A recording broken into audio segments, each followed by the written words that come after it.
Hello friends, welcome to Honey JS classes.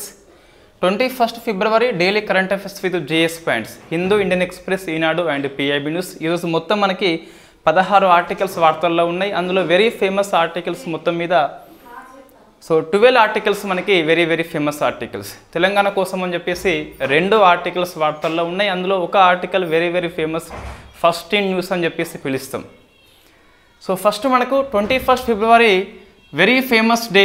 So international mother language day అని చెప్పేసి ఉన్నది. Mother language day. In fact దీన్ని every year UNESCO జరుపుతుంది. ఈరోజు award ఇస్తుంది. ఏ జాతికైతే విద్య అందదో ఆ విద్య కోసం కృషి చేసిన వాళ్ళకి యునెస్కో అవార్డు ఇస్తుంది. బట్ మనకి సైట్లో చూస్తే ఇంతవరకు అవార్డుని అప్డేట్ చేయలేదు. థీమ్ మాత్రం కనిపించింది కానీ అవార్డు కనిపించలేదు. బట్ మనం అవార్డుని కంపల్సరీ గుర్తుపెట్టుకోవాలి. రేపు డిస్కస్ చేద్దాం. ఇన్ఫ్యాక్ట్ ఇండియన్ కనుక అవార్డు వస్తే గిట్ట అది ఇంకా వెరీ ఫేమస్ అయిపోతుంది. థీమ్ ఏంటి మనకు? మల్టీలింగ్వల్ అని చెప్పేసి కనిపిస్తుంది. సో మల్టీలింగ్వల్ ఎడ్యుకేషన్ అంటే బహుభాషా విద్య అని చెప్పేసి. ఇది దేనికి మూలం అంటే ఏ పిల్లర్ ఆఫ్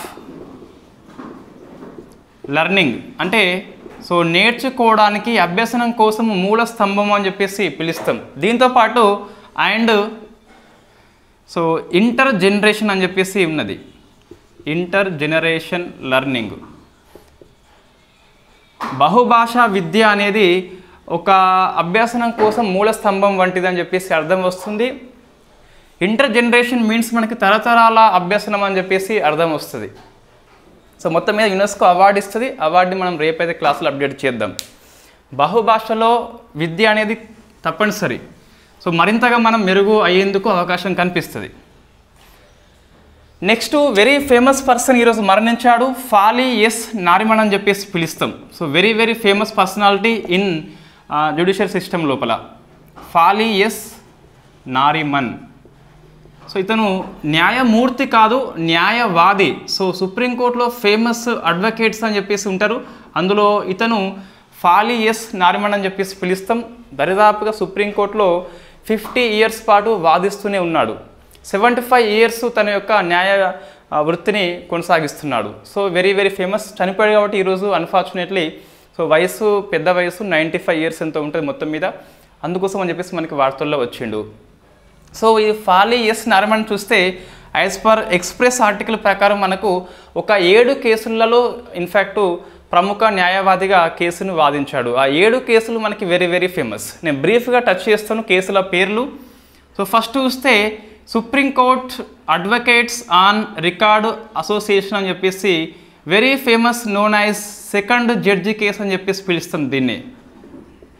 సో ఇక్కడ 1993లో కొలీజియం సిస్టమ్ అయితే పుట్టింది. సో మనకి వెరీ ఫేమస్ క్వశ్చన్ అండి. సుప్రీంకోర్టు యొక్క తీర్పు ద్వారానే కొలీజియం సిస్టమ్ వస్తుంది. పార్లమెంట్ చట్టము చేయలేదు, రాజ్యాంగ సవరణ చేయలేదు, ఎగ్జిక్యూటివ్ బాడీ ఏర్పాటు చేయలేదు. కేవలం సుప్రీంకోర్టు యొక్క తీర్పు నుంచి పుట్టుకొచ్చిందే కొలీజియం అని చెప్పేసి పిలుస్తాం.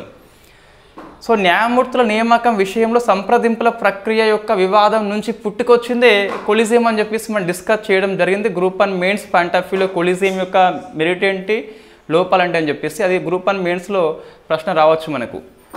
ఇక్కడ కేవలము సో ఈ కేసులో సుప్రీంకోర్టు తరపున అడ్వకేట్స్ తరపున వాదించింది ఫాలీ ఎస్ నారిమన్ అని చెప్పేసి పిలుస్తాం. ఆ మాటకు వస్తే కొలీజియం యొక్క సృష్టికర్త అని చెప్పేసి కూడా మనం పిలవచ్చు. బట్ టెక్నికల్లీ ఆన్సర్ సుప్రీంకోర్టు అని చెప్పేసి వస్తుంది. తర్వాత 93 కదా. సో 98లో మళ్ళీ దీన్ని థర్డ్ జడ్జి కేసు అని చెప్పేసి పిలుస్తాం. ఇన్ఫ్యాక్ట్ అప్పటి రాష్ట్రపతి కేఆర్ నారాయణన్ 143 ఆర్టికల్ను ఉపయోగించేసుకొని కొలీజియం ఎలా పనిచేస్తుందని చెప్పేసి న్యాయ సలహా కోరితే సుప్రీంకోర్టు తీర్పు రూపంలో వివరిస్తుంది.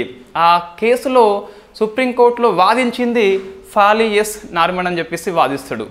98లో సో కొలీజియం యొక్క పుట్టుక అంటే 93లో వస్తుంది. సో కొలీజియం మనకి ప్రజెంట్ పనిచేస్తున్న కొలీజియం యొక్క రూపం చూస్తే సుప్రీంకోర్టు కోసం అని చెప్పేసి 1+4 ఉంటారు. హైకోర్టు న్యాయమూర్తుల కోసం అని చెప్పేసి 1+2 ఉంటారు.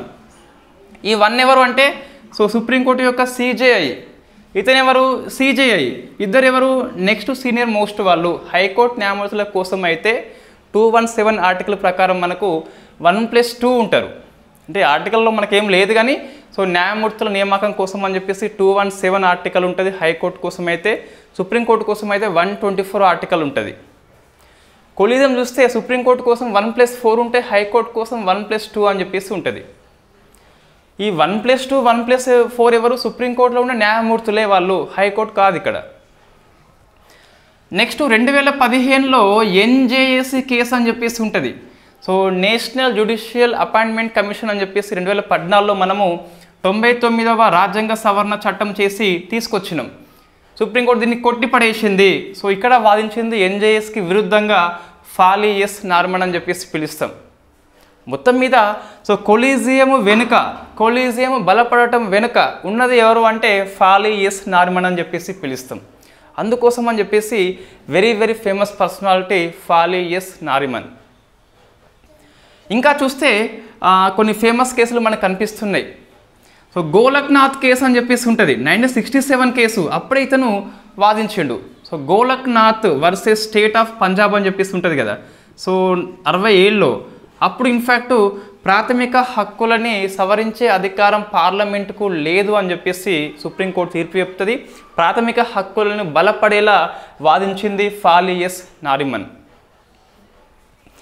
నెక్స్ట్ మనకు ఇంకోటి ఇంకేముంటుంది ఈయన కేసులు అంటే నబం రెబియా కేసు అని చెప్పేసి ఉంటుంది. సో మనకి ఇది 2016లో వచ్చింది. నబం రెబియా కేసు అని చెప్పేసి so versus deputy speaker of Arunachal Pradesh రాష్ట్రము. సో వెరీ ఫేమస్ కేసు అండి. దీన్ని ప్రజెంట్ సుప్రీంకోర్టు యొక్క 7 మెంబర్ జడ్జి బెంచ్ అయితే రివ్యూ చేస్తుంది నబం రెబియా కేసు అని చెప్పేసి. కేసు యొక్క సారాంశం ఏంటి అంటే ఒక స్పీకర్ మీద తొలగింపు తీర్మానము సభ పరిశీలన చేస్తున్నప్పుడు ఆ స్పీకరు పార్టీ ఫిరాయింపు చట్టం ప్రకారము ఒక ఎమ్మెల్యే క్యాండిడేట్ని డిస్క్వాలిఫై చేయవచ్చా లేదని చెప్పేసి సుప్రీంకోర్టు తీర్పు చెప్పింది. చేయరాదని చెప్పేసి చెప్పడం జరిగింది నబం రెబియా కేసులో. స్పీకర్ తొలగింపు తీర్మానం పరిశీలన చేస్తున్నప్పుడు స్పీకర్ నిర్ణయం తీసుకోవద్దని చెప్పేసి చెప్పడం జరిగింది. నెక్స్ట్ ఇంకా ఇదే కేసులో గవర్నర్ అనే వ్యక్తి రాష్ట్ర మంత్రిమండలి సలహా మేరకు మాత్రమే పనిచేయాలని చెప్పేసి సుప్రీంకోర్టు తీర్పు చెప్పడం జరిగింది. సో దీన్ని రివ్యూ చేస్తుంది ప్రజెంటు. ఎందుకోసం అంటే ఇప్పుడు పార్టీ ఫిరాయింపు చేస్తే గిట్ట స్పీకర్ మాత్రం నిర్ణయం తీసుకుంటాడు. వీళ్ళు తప్పించుకోవాలని చెప్పేసి తొలగింపు తీర్మానం ప్రవేశపెడితే స్పీకర్ నిర్ణయం తీసుకునే అధికారం లేదని చెప్పేసి నబం రెబియా కేసు చెప్పింది. దీన్ని వాడుకొని కొంతమంది పార్టీ ఫిరాయింపు చేసే కంటే ముందు ప్లాన్ కొద్దీ తొలగింపు తీర్మానం ప్రవేశపెట్టి పార్టీ ఫిరాయింపు చేస్తున్నారు, దొంగదారి అని చెప్పేసి దీన్ని రివ్యూ చేస్తున్నామని చెప్పి సుప్రీంకోర్టు చెప్పడం జరిగింది. So very famous case. ఇంకోటి టీఎంఏ పాయి ఫౌండేషన్ అని చెప్పేసి ఉంటుంది. సో టీఎంఏ పాయి ఫౌండేషన్ అని చెప్పేసి so versus state of Karnataka, very very famous case. ఈ భాషాపరమైన మైనారిటీ కావచ్చు లేదా మతపరమైన మైనారిటీ కావచ్చు, దాన్ని గుర్తించే అధికారము రాష్ట్ర ప్రభుత్వానికి ఉంటుంది. రాష్ట్రంలో జనాభా బట్టి గుర్తిస్తారు తప్పించి దేశం మొత్తం కాదని చెప్పేసి టీఎం పాయి ఫౌండేషన్ దాంట్లో సుప్రీంకోర్టు వెరీ ఫస్ట్ టైం చెప్తుంది. అంటే భాషాపరమైన మతపరమైన మైనారిటీలను గుర్తించే అధికారము రాష్ట్రానికే ఉంటుందని చెప్పేసి చెప్పడం జరిగింది. సో ఇది రాష్ట్రం యొక్క జనాభా బట్టి చేస్తామని చెప్పేసి సుప్రీంకోర్టు వెరీ ఫస్ట్ టైం చెప్పింది కాబట్టి గుర్తుపెట్టుకోవాలి. ఒకసారి ఇది మీరు ఆన్సర్ చేయండి. 29 ఆర్టికల్ 30 ఆర్టికల్లో మేజర్ డిఫరెన్స్ కనిపిస్తుంది. సో ఏ ఆర్టికల్ అనేది మైనారిటీ వాళ్ళ కోసం అని చెప్పి స్పెషల్గా ఉంటుంది. ఇవి 2 ఆర్టికల్స్ ఉన్నప్పటికీ టెక్నికల్గా చూస్తే ఏ ఆర్టికల్ మనకు మైనారిటీ అని చెప్పేసి ఆ పదాన్ని మెన్షన్ చేస్తుందని చెప్పేసి మీరు ఆన్సర్ చేయండి. రైట్. నెక్స్ట్ ఈ టీఎం5 కేసు ఏంటి అంటే భాషాపరమైన మతపరమైన మైనారిటీ గుర్తించేందుకు రాష్ట్ర జనాభా తీసుకోవాలి తప్పించి దేశం మొత్తం తీసుకోవద్దని చెప్పి సుప్రీంకోర్టు చెప్పడం జరిగింది. నెక్స్ట్ ఇంకో కేసు ఉంటుంది, అది ఆ కేసు పేరు చూస్తే ఇంకోటి మనకు భోపాల్ గ్యాస్ అని చెప్పేసి ఉన్నది. యూనియన్ కార్బైడ్ కార్పొరేషన్ కంపెనీ ఈ భోపాల్ గ్యాస్ లోపల ఎవరైతే ఉన్నారో ఇన్ఫ్యాక్ట్ ఎఫెక్ట్ అయిన వాళ్ళ కోసం అని చెప్పేసి పరిహారం ఇవ్వాలని మన నారిమన్ వచ్చేసి సుప్రీంకోర్టులో వాదించిండు. కేసు మనకు గెలవడం జరిగింది. సో ఇవి మనకు వెరీ ఫేమస్ కేసులు. నేను బ్రీఫ్గా టచ్ చేసిన, బట్ ఇవి మనకు ఆయా సందర్భాలు ఇంతకుముందు రావడం జరిగింది అన్ని కేసులు కూడా. సో నెక్స్ట్ మరాఠా లోపల సో 10% రిజర్వేషన్లు కల్పిస్తూ సో మహారాష్ట్ర యొక్క అసెంబ్లీ ప్లస్ శాసన మండలి రెండు కూడా ఆమోదించినాయి కాబట్టి వార్తల్లో ఉంది. సో ఈ 10 వచ్చేసి మనకు స్పెషల్ అండి, కేవలం మరాఠా వాళ్ళ కోసమే. సో మన దీన్ని ఇంకా ఎక్స్ప్రెస్లో ఈ ఆర్టికల్ ఇవ్వలేదు ఇంకా వాస్తవంగా, అంటే మామూలు న్యూస్లో వచ్చింది కానీ ఎక్స్ప్లెయిన్డ్ కాలంలో రాలేదు. సో ఫస్ట్ చూస్తే మనకు ఏంటి వార్తల్లో ఉంది అంటే మహారాష్ట్ర యొక్క అసెంబ్లీ. సో మనకి ఈ కీవర్డ్స్ గుర్తుపెట్టుకోవాలి. సో అసెంబ్లీ ప్లస్ శాసన మండలి అంటే మనకు 2 సభలు ఉన్నాయని చెప్పేసి గుర్తుపెట్టుకోవాలి. సో ఇన్ఫ్యాక్ట్ 10% రిజర్వేషన్లు అనేది ఎవరి కోసము, మరాఠా వాళ్ళ కోసం అని చెప్పేసి కొత్తగా సృష్టించింది. ప్రజెంట్ మనకి మహారాష్ట్ర లోపల ఈడబ్ల్యూఎస్ 10 కాకుండా 52% ఉన్నాయి. ఎస్సీ ఎస్టీ ఓబీసీ వాళ్ళకు 52 ఉన్నాయి. దీనికి అదనంగా 10. సో దీంట్లో కాదు, అదనంగా 10 కాబట్టి ప్రజెంట్ చూస్తే మన మహారాష్ట్ర లోపల 62 అని చెప్పేసి గుర్తుపెట్టుకోవాలి. ప్లస్ 10% వచ్చేసి ఈడబ్ల్యూఎస్ వాళ్ళకు ఉన్నాయి, మనం తీసుకోం కాబట్టి సో ఇది మాత్రం గుర్తుపెట్టుకోవాలి. సో 50% దాటిపోయింది కాబట్టి సుప్రీంకోర్టు రివ్యూ చేస్తే చేయవచ్చు. రైట్, ఈ 10% అనేది మరాఠా స్పెషల్ అని చెప్పేసి ఇచ్చింది కదా, ఈ మరాఠా వాళ్ళ కోసము ఫైట్ చేస్తున్న వ్యక్తి ఎవరు మనకు, సో మనోజ్ పాటిల్ అని చెప్పేసి ఉన్నాడు. అయితే సో మహారాష్ట్ర యొక్క ప్రభుత్వం ఏమంటుంది అంటే మేము మహారాష్ట్ర బ్యాక్వర్డ్ క్లాసెస్ కమిటీ నియామకం చేసినాం, కమిషన్. సునీల్ శుక్రే అని చెప్పేసి పనిచేసిండు. ఈ సునీల్ శుక్రే యొక్క రిపోర్టు మేరకే మరాఠా వాళ్ళు వెనుకబడి ఉన్నారు సోషల్లీ అండ్ ఎడ్యుకేషనల్లీ, కాబట్టి మేము ఇచ్చినామని చెప్పేసి మహారాష్ట్ర ప్రభుత్వం యొక్క వాదన. మనకు ఇందిరా సహాని కేసు 50% అనేది క్యాప్ పెట్టింది తెలుసు అందరికీ, బట్ క్యాప్ని మనం ఎత్తిపడేయచ్చు.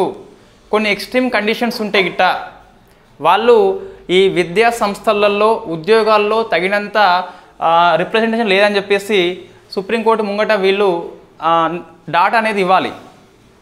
సో ఇక్కడ చూస్తే సునీల్ శుక్రే కమిటీ అదే పని చేసింది కాబట్టి సుప్రీంకోర్టులో నెగ్గుతుందని చెప్పేసి మహారాష్ట్ర ప్రభుత్వం భావిస్తుంది. సో మన కోర్టు యొక్క ఇంకా కోర్టులోకి ఇంకా ఎవరు పోలే, సో కోర్టులో కేసు తప్పనిసరిగా పడుతుంది, అప్పుడు మనం డిస్కస్ చేయవచ్చు ఏమైందని చెప్పేసి. ఇప్పుడు ఏం గుర్తుపెట్టుకోవాలి, 10% వచ్చేసి దేని ఆధారం కల్పించిండ్రు అంటే సునీల్ శుక్రే అని చెప్పేసి కమిటీ పేరు గుర్తుపెట్టుకునే ప్రశ్న మనకి రావచ్చు. నెక్స్ట్ ఈ మరాఠా వాళ్ళ కోసం అని చెప్పేసి ఇన్ఫ్యాక్ట్ ఎక్కువ ఫైట్ చేసిన వ్యక్తి ఎవరు, మనోజ్ పటేల్. ఇతను సాటిస్ఫై కాలేదు. ఎందుకోసం అంటే వీళ్ళు ఏమంటున్నారంటే సో మేము ఈ ఓబీసీ కోటాలో కోరినాం కదా, మీరు ఓబీసీ ఇవ్వకుండా 10% ఇస్తే గిట్ట సుప్రీంకోర్టు దీన్ని కొట్టి పడేస్తుందని చెప్పేసి ఇది మోసం చేయడం అని చెప్పేసి మనోజ్ పాటిల్ యొక్క వాదన. మీరు ఓబీసీ కోటాలను మాకు కల్పించాలి, వితిన్ ద 50 లోపలనే కల్పించాలి, మీరు అదనంగా కల్పిస్తే సుప్రీంకోర్టు కొట్టి పడేస్తుంది ఈజీగా అని చెప్పేసి వాళ్ళ యొక్క వాదన. ఈయన పేరు గుర్తుపెట్టుకోవాలంటే గుర్తుపెట్టుకోవాలి, నిరాహార దీక్ష చేసింది కాబట్టి గుర్తుపెట్టుకోవాలి. సో మనోజ్ పాటిల్ అని చెప్పేసి గుర్తుపెట్టుకోవాలి. రైట్, మరి ప్రజెంటు ఈ మరాఠా వాళ్ళకు 10% అయితే గవర్నర్ ఇంకా ఆమోదించలేదు, ఆమోదిస్తే ఇది అమల్లోకి వస్తుంది. Okay right. కానీ ఇన్ఫ్యాక్ట్ ఇంతకంటే ముందు ఈ మరాఠా వాళ్ళకు ఈడబ్ల్యూఎస్ కోట కింద ఇచ్చిందండి. సో ఈడబ్ల్యూఎస్ కోట కింద ఇచ్చిందన్నట్టు. సో మొత్తం మీద 10% వీళ్ళే ఎక్కువ వాడుకునేది. మరాఠా వాళ్ళు ఈ 10% కోట ఇవ్వకంటే ముందు దేంట్లో ఉన్నారు, ఓబీసీ అయితే లేరు కాబట్టి ఈడబ్ల్యూఎస్ కోట మాత్రమే వీళ్ళు వాడుకోవడం జరిగింది. ఇంకోటి మనకి ఇటీవల కుంభి అని చెప్పేసి మనకి వార్తల్లో ఉంది. సో కుంభి సర్టిఫికేట్ అని చెప్పేసి వార్తల్లో ఉంది. ఏంటిది, ఇది మరాఠా వాళ్ళకి ఇచ్చే ఓబీసీ అని చెప్పేసి పిలుస్తాం. అంటే కొంతమంది మరాఠా వాళ్ళకి ఓబీసీ ఉన్నది, సో మనకి ఇది కొంచెం కన్ఫ్యూజ్ అవుతుంది. సో మనకి బిల్లు మనం అధ్యయనం చేయలేదు, బట్ ఇది క్లారిటీ అండి. కొంతమంది మరాఠా వాళ్లకు లాస్ట్ మంత్ కాకుండా అంతకుముందు మంత్లో కుంభి సర్టిఫికేట్స్ అని చెప్పేసి గవర్నమెంటే ఇచ్చింది ఓబీసీ కింద. అయితే ఈ కుంభి ఉన్న వాళ్లకు ఇది వర్తించదు అని చెప్పేసి మనం చెప్పొచ్చు. యాజ్ పర్ ఈరోజు మీరు హిందూ ఆర్టికల్ చదవండి కావాలంటే.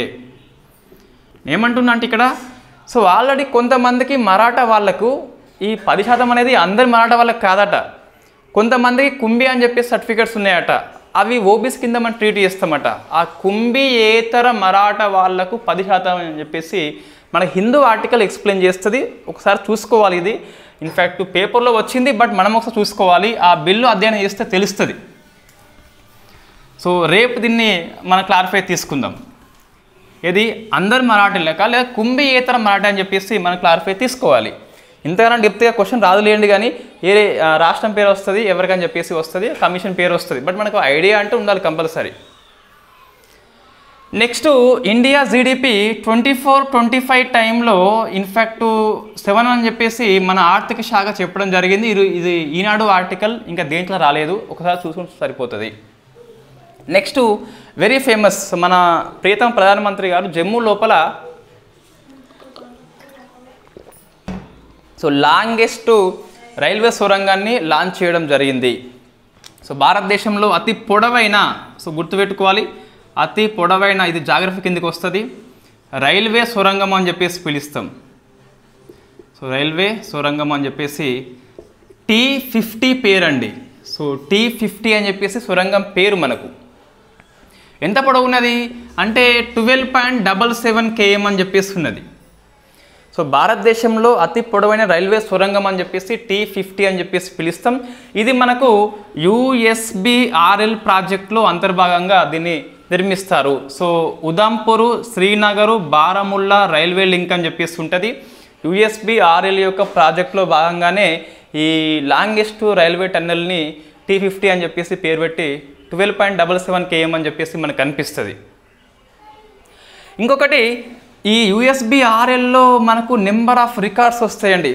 ప్రపంచంలో అతి ఎత్తైన రైల్వే వంతెన అని చెప్పేసి చినాబ్ వంతెన అని చెప్పేసి పిలుస్తాం కదా, ఆ చినాబ్ వంతెన కూడా మనకు USBRLలో అంతర్భాగమే.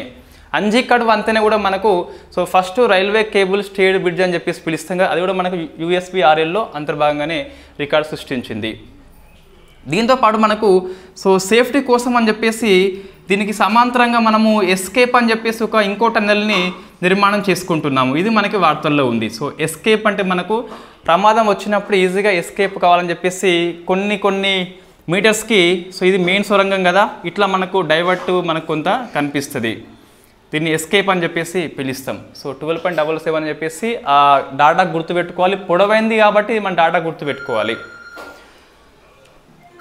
లక్ష్మణ్ అయితే వస్తున్నా అని చెప్పి. నెక్స్ట్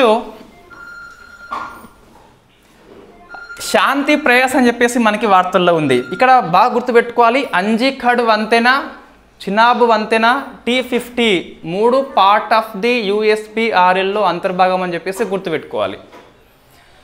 నెక్స్ట్ శాంతి ప్రయాస్ 4 అని చెప్పేసి వార్తల్లో ఉంది. శాంతి ప్రయాస్ 4 వచ్చేసి ఏంటి? శాంతి ప్రయాస్ 4 అంటే నేపాల్ కండక్ట్ చేస్తున్న మల్టీలాటరల్ మిలిటరీ ఎక్సర్సైజ్ అని చెప్పేసి పిలుస్తాం. నేపాల్లో ఉన్న కాఠ్మాండ్లో జరుగుతుంది. మల్టీలాటరల్ మీన్స్ బహుళ దేశాలు పాల్గొనే సైనిక విన్యాసము. ఉద్దేశం ఏంటి అంటే UNO యొక్క పీస్ కీపింగ్ మిషన్ ఉంటుంది మనకు, శాంతి మిషన్ అని చెప్పేసి పిలుస్తాం. దానికోసం అని చెప్పేసి నేపాల్ కండక్ట్ చేస్తుంది. UNO యొక్క పీస్ కీపింగ్ మిషన్ యొక్క ప్రాక్టీస్ కోసం అని చెప్పేసి బహుళ దేశాల యొక్క సైనిక విన్యాసాన్ని కాఠ్మాండ్లో నేపాల్ హోస్ట్ చేస్తుంది. శాంతి ప్రయాస్ అని చెప్పేసి పిలుస్తాం. ఇండియా మేబీ హాజరు కావట్లేదేమో. యాజ్ పర్ న్యూస్ చూస్తే మనకి ఇండియా మనకి ఇక్కడ కనిపించలేదు. Next Tatai wildlife sanctuary వార్తల్లో ఉంది from Cambodia. Very famous article. Tatai గుర్తుపెట్టుకోవాలి, టాటై వన్యప్రాణుల అభయ అరణ్యము, వన్యప్రాణుల అభయ అరణ్యం అని చెప్పేసి వార్తల్లో కనిపిస్తుంది. Very famous. టాటై మీన్స్ మనకి కంబోడియా లోపల ఉన్నది. ఇది టైగర్స్ యొక్క రీఎంట్రీ ప్రాజెక్ట్ అని చెప్పేసి పిలుస్తాం. వాస్తవంగా ఏమైంది అంటే మనకు కంబోడియా దేశంలో 2016లో పులులు పూర్తిగా అంతరించినట్లుగా వెరీ ఫస్ట్ టైం చెప్పింది. ఎస్, మా కంట్రీలో పులులు మొత్తం లేవని చెప్పేసి 2016లో చెప్పింది. తిరిగి పునఃప్రవేశపెట్టే ప్రక్రియ స్టార్ట్ చేసింది. దానిలో భాగంగా మనకి మధ్యప్రదేశ్లో ఉన్న పన్నా టైగర్ రిజర్వ్కి వచ్చేసి ట్రైనింగ్ తీసుకుంది ఎలా పులుల సంరక్షణ చేయాలని చెప్పేసి. ఇండియా ఇప్పుడు ఈ కంబోడియా కంట్రీకి 4 టైగర్స్ ఇస్తుందండి. 3 ఆడ ఇస్తుంది, ఫీమేల్ 1 మగ అని చెప్పేసి ఇవ్వడం జరిగింది. అందుకోసం అని చెప్పేసి మనకి టాటై ప్రాంతం గుర్తుపెట్టుకోవాలి. మనము చీతా అని చెప్పేసి కూనో గుర్తుపెట్టుకున్నాం కదా, టాటై అని చెప్పేసి కంబోడియా కంట్రీ గుర్తుపెట్టుకోవాలి. మనమే పులులు ఇస్తున్నాం కాబట్టి గుర్తుపెట్టుకోవాలి. Very famous. మనం ఇస్తున్నాం, మనం తెచ్చుకోవట్లేదు, మన పులుల దగ్గర ఉన్నాయి మనం. కాబట్టి ఇటీవల మనం సైబీరియన్ పులి అని చెప్పేసి తెచ్చుకున్నాము. ఎక్కడి నుంచి అని చెప్పేసి మీరు ఆన్సర్ చేసే ప్రయత్నం చేయండి. సైబీరియన్ పులి మనం 2 తెచ్చుకోవడం జరిగింది వెరీ ఫస్ట్ టైం. తర్వాత ఇంటర్నేషనల్ సోలార్ అలయన్స్లో 119వ దేశంగా మాల్టా దేశం అని చెప్పేసి మనకు ఇన్ఫ్యాక్ట్ హిందూ ఆర్టికల్ ఎక్స్ప్రెస్లో కూడా వచ్చింది లేండి ఇది. సో ఇది 119 దేశం మాల్టా అని చెప్పేస్తున్నది. ఇది గుర్తుపెట్టుకోవాలి. అయితే మనకు ఒకసారి మళ్ళీ ఐఎస్సి అని చెప్పేసి మీ సైటు సెర్చ్ చేయండి, 2 రకాల మన కంట్రీస్ కనిపిస్తాయి. ఒకటేమో ఫుల్ మెంబర్ అని చెప్పేసి ఉంటుంది, సో మెంబర్ అని చెప్పేసి ఉంటుంది. ఇంకోటేమో సిగ్నేచర్ అని చెప్పేసి ఉంటుంది, సిగ్నేచరీ మెంబర్స్ అని చెప్పేసి ఉంటుంది. రెండు ఒకటి కాదు. సంతకం చేయడం వేరు, పూర్తిగా ఒప్పందాన్ని అమల్లోకి తీసుకురావడం వేరు. సిగ్నేచరీ అండ్ రాటిఫై అన్నప్పుడు మనము ఫుల్ మెంబర్గా తీసుకుంటాము. దీన్ని బట్టి చూస్తే సో 119 మనకి ఇంకా దీన్ని అప్డేట్ చేయలేదు, 118 మాత్రం మనకు కనిపిస్తున్నాయి. సో 118 మనకు రుమేనియా అని చెప్పేసి ఉన్నదండి. ఒకసారి దీన్ని నోట్స్ అప్డేట్ చేసుకోవాలి కంపల్సరీ. సైట్స్ మీరు కావాలంటే సెర్చ్ చేయండి, ఇంటర్నేషనల్ సోలార్ అలయన్స్ అని చెప్పేసి సెర్చ్ చేస్తే పక్కపంటి మీరు ఎక్స్ట్రా జట్కాలు ఏమి చేయొద్దు, ఐఎస్సి అని చెప్పేసి సెర్చ్ చేస్తే మనకు ఫస్ట్ది కనిపిస్తుంది. దాన్ని మీరు ఓపెన్ చేయండి. సో ఓపెన్ చేస్తే మనకు సిగ్నేచరీ కంట్రీస్ అని చెప్పేసి 118 కనిపిస్తున్నాయి. రుమేనియా అని చెప్పేసి లాస్ట్కి ఉంది మనకు. సో 119 ఏంటి, మాల్టా అని చెప్పేసి మనం రాసుకోవచ్చు. ఒప్పందం చేసింది కాబట్టి మనకి వార్తల్లో ఉంది. ఫుల్ మెంబర్స్ చూస్తే మనకు ఇవాళ వరకు అయితే 21st వరకు అయితే చూస్తే ఇట్ట 97 కంట్రీస్ ఉన్నాయండి. 97th మనకు ఏమన్నా అని చెప్పేసి ఉంది. ఇది ఎప్పుడు ఏదో మనకు తెలియదు వాస్తవంగా. రోజు మనం పేపర్లో చూస్తాం కానీ అది ఎక్కడ కనిపించదు.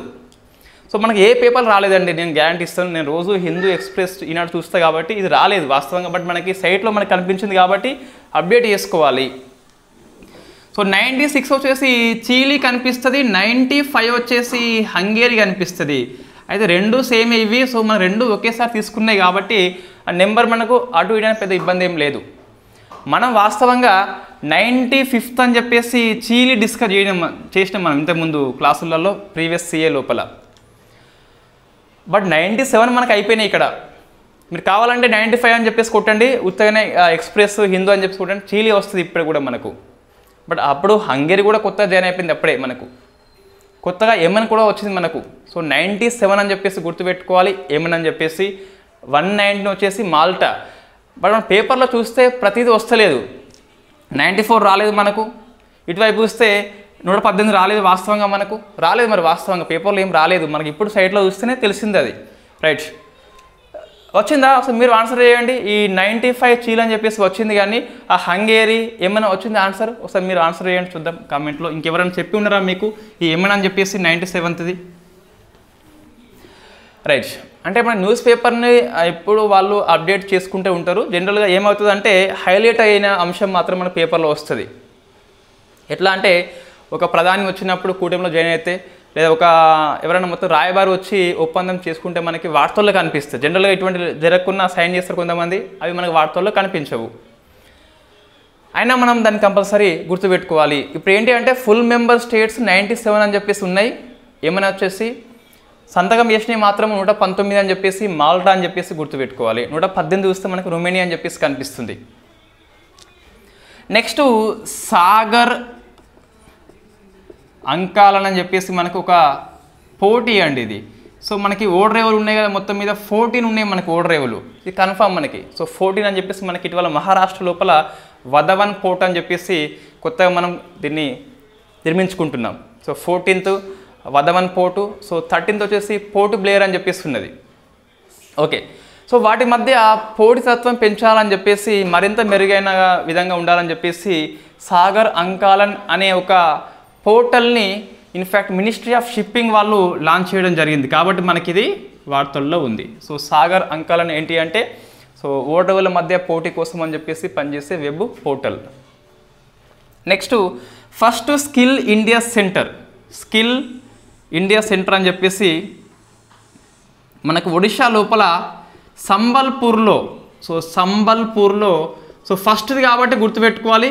స్కిల్ ఇండియా సెంటర్ని వెరీ ఫస్ట్ టైం మన ministry of skill India entrepreneurship అని చెప్పేసి ధర్మేంద్ర ప్రధాన్, ఆయన ఎడ్యుకేషన్ మినిస్టర్ కూడా పనిచేస్తున్నాడు. సో మినిస్ట్రీ ఆఫ్ స్కిల్ ఎవరు మనకు అంటే ధర్మేంద్ర ప్రధాన్ అని చెప్పేసి పిలుస్తాం. ఈ ధర్మేంద్ర ప్రధాన్ అనే వ్యక్తి ధర్మేంద్ర ప్రధాన్, ఇతను సో సంబల్పూర్లో ఉన్న దగ్గర మొత్తం మీద ఎస్ఐసి అని చెప్పేసి ఏర్పాటు చేస్తాడు. వెరీ ఫస్ట్ టైం కాబట్టి గుర్తుపెట్టుకోవాలి. స్కిల్ ఇండియా మనకు ట్రైనింగ్ అయితే ఇస్తుంది. ఆ ట్రైనింగ్ ఇచ్చే సంస్థ పేరు మనకు నేషనల్ స్కిల్ డెవలప్మెంట్ సెంటర్ అని చెప్పేసి ఉన్నది. సి అంటే మన సెంటర్ కాదు, కార్పొరేషన్ అని చెప్పేసి పిలుస్తాం. సో ఎన్ఎస్డిసి అనే మినిస్ట్రీ ఆఫ్ స్కిల్ డెవలప్మెంట్ కింద పనిచేస్తుంది. ఇది ట్రైనింగ్ అయితే ఇస్తుంది. ఎన్ఎస్డిసి అని చెప్పేసి పిలుస్తాం. సో భారతదేశంలో మొట్టమొదటి స్కిల్ ఇండియా సెంటర్ ఎక్కడ అంటే మన సంబల్పూర్ అని చెప్పేసి గుర్తుపెట్టుకోవాలి. తర్వాత వస్తే సహజ రబ్బర్ స్కీమ్ అని చెప్పేసి మనకి వార్తల్లో వచ్చింది. సహజ రబ్బర్ స్కీమ్ ఇది ఎందుకు వచ్చిందంటే ఇన్ఫ్యాక్ట్ 24-25-26 ఇయర్ లోపల, ఈ ఎకనామిక్ ఇయర్ లోపల గడిచిన ఇయర్తో పోలిస్తే ఎక్కువ ఫండ్ ఇచ్చినారట. ఎంత అంటే 23% అని చెప్పేసి మనకు హిందూ ఆర్టికల్ మెన్షన్ చేస్తుంది. సో బట్ మనం నెంబరింగ్ గుర్తుపెట్టుకోవద్దు. ఎందుకోసం మనం ఆర్టికల్ రాస్తున్నామంటే నోట్స్ లోపల దీనికోసం కాదు. సో సహజ రబ్బర్ మనకి జిఎస్ పాయింట్ ఆఫ్ వ్యూలో very very famous. So rubber ఉత్పత్తిలో కేరళ రాష్ట్రం అయితే అగ్రస్థానం ఉంటుంది. ఈ రబ్బర్ని మనకు రబ్బర్ బోర్డు అని చెప్పేసి నిర్వహణ చేస్తుంది. సో రబ్బర్ బోర్డు అని చెప్పేసి ఇది రబ్బర్ బోర్డు యాక్ట్ 1947 ప్రకారం ఏర్పడ్డది కాబట్టి భారతదేశంలో ఇది చట్టబద్ధ సంస్థ అని చెప్పేసి చెప్పొచ్చు. దీనికి హెడ్ క్వార్టర్ చూస్తే మన కేరళలో ఉన్న కొట్టయం లోపల ఉన్నది. కొట్టయం లోపల అని చెప్పేసి.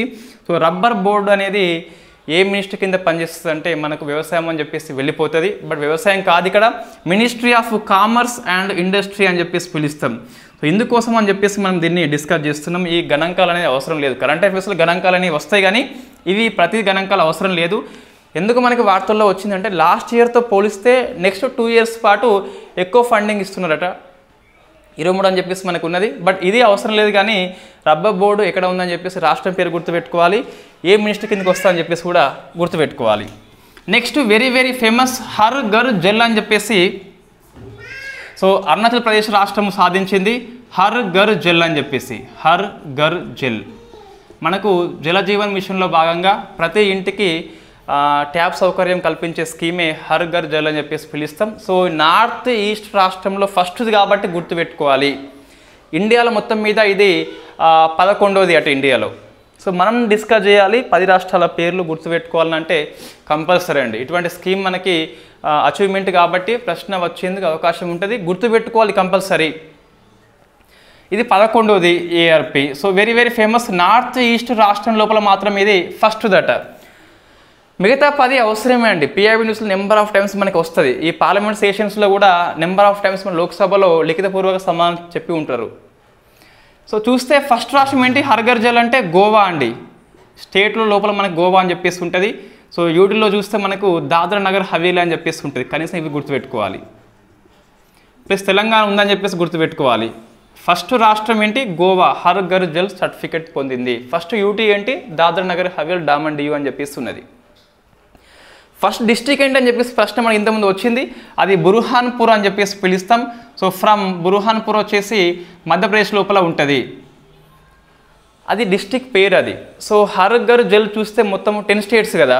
సో గోవా వస్తుంది, గుజరాత్ వస్తుంది, హిమాచల్ ప్రదేశ్ వస్తుంది, హర్యానా వస్తుంది, తెలంగాణ వస్తుంది, పంజాబ్ వస్తుంది. ఎస్ 1 2 3 4 5 6 వచ్చినాయి. దాద్రా నగర్ హవేలీ ఉన్నది. ఇంకోటి అండమాన్ నికోబార్ దీవులు ఉన్నాయి. తర్వాత వస్తే పుదుచ్చేరి ఉన్నది. సో ఇవి 6 + 3 ఈసారి 10th అండి. ఇది 10th ఇది. సో 6 వచ్చినాయి రాష్ట్రాలు, 3 యూటీస్ ఉన్నాయి. ఇది ఇంకోటి కాబట్టి మనకి 10th అని చెప్పేసి గుర్తుపెట్టుకోవాలి. 10వ రాష్ట్రం అని చెప్పేసి గుర్తుపెట్టుకోవాలి. ఈ రాష్ట్రాల పేర్లు కంపల్సరీ అవసరమే అండి. నెక్స్ట్ చూస్తే WHO ఇండియా ఒక ఇనిషియేటివ్ని ఈరోజు స్టార్ట్ చేయడం జరిగింది. వాస్తవంగా ఇంతకుముందు ఇవి G20 లోపల హెల్త్ వర్కింగ్ గ్రూప్ అని చెప్పేసి మన గాంధీనగర్లో జరిగింది లాస్ట్ ఆగస్టు మాసం లోపల. సో GIDH అని చెప్పేసి పిలుస్తాం. Global initiative for digital health అని చెప్పేసి WHO యొక్క నెట్వర్క్ ప్లస్ ఇండియా కూడా దీంట్లో పాలు పంచుకుంది కాబట్టి WHO ప్లస్ ఇండియా అని చెప్పేసి పిలుస్తాం. Global initiative for digital health అనే ఒక పోర్టల్ని ఈరోజు మనకి WHO స్టార్ట్ చేసింది కాబట్టి మనకి వార్తల్లో ఉంది. రైట్. అయితే దీన్ని వాస్తవంగా ఈరోజు లాంచ్ చేయలేదు. ఈరోజు మనకు అఫీషియల్గా స్టార్ట్ చేయడం జరిగింది. దీన్ని ఫస్ట్ మనం చూస్తే గిట్ట G20 గాంధీనగర్ సమ్మిట్ అని చెప్పేసి ఉంటుంది. So in fact health working group అని చెప్పేసి ఉంటుంది. ఇక్కడ వెరీ ఫస్ట్ టైం WHO ఉన్ను ఇండియా రెండు కూడా G20 countries plus chief guest countries మొత్తం కూడా ఆమోదించినాయి global initiative on digital health అని చెప్పేసి. దీని యొక్క ఉద్దేశం ఏంటి అంటే డిజిటల్ పబ్లిక్ ఇన్ఫ్రాస్ట్రక్చర్ ఏదైతే ఉంటుందో హెల్త్ సెక్టర్ లోపల అందరూ పంచుకోవాలని చెప్పేసి ఈ ఉద్దేశము. సో మనం చూస్తే గిట్ట హెల్త్ సెక్టర్ లోపల ఏమున్నది, కోవిన్ అని చెప్పేసి ఉన్నది, ఆయుష్మాన్ భారత్ డిజిటల్ మిషన్ అని చెప్పేసి ఉన్నది. ఇటువంటి వాటిని వేరే కంట్రీస్ పంచుకోవాలని చెప్పేసి WHO యొక్క నెట్వర్కే GIDH అని చెప్పేసి పిలుస్తాం. వెరీ వెరీ ఫేమస్ నెట్వర్క్ అండి. నెక్స్ట్ చూస్తే మనకు రైజినా డైలాగ్ వచ్చేసి ఈరోజు మనకు PM మోడీ గారు స్టార్ట్ చేయడం జరిగింది. So very very famous summit every year మనకి జరుగుతుంది. సో రైజినా డైలాగ్ వచ్చేసి ఎవ్రీ ఇయర్ ఇండియా కండక్ట్ చేస్తుంది ఇది కూడా. సో ఇన్ఫ్యాక్ట్ ఢిల్లీ లోపల మనకు స్టార్ట్ అయింది. ఎవరు, PM మోడీ అని చెప్పేసి ఈరోజు స్టార్ట్ చేస్తున్నారు. చీఫ్ గెస్ట్గా గ్రీస్ ప్రధానమంత్రి. సో మొత్తం పేరు ఎక్కువ ఉన్నది, లాస్ట్కు మనకి టాకీస్ అని చెప్పేసి ఉన్నది. సో మనకి సరిపోతుందండి, పేరు మొత్తం ఏదో ఉంది కానీ టాకీస్ అని చెప్పేసి పిలుస్తాం. సో మీకు నేమ్ కావాలంటే ఎగ్జాక్ట్గా కిరియాకోస్ మిత్సోటాకిస్ అని చెప్పేసి ఉన్నది. సో కిరియాకోస్ టాకిస్ అని చెప్పేసి గుర్తుపెట్టుకోండి, కిరియాకోస్ టాకిస్. రైట్, చీఫ్ గెస్ట్గా వచ్చిండు గ్రీస్ ప్రధానమంత్రి.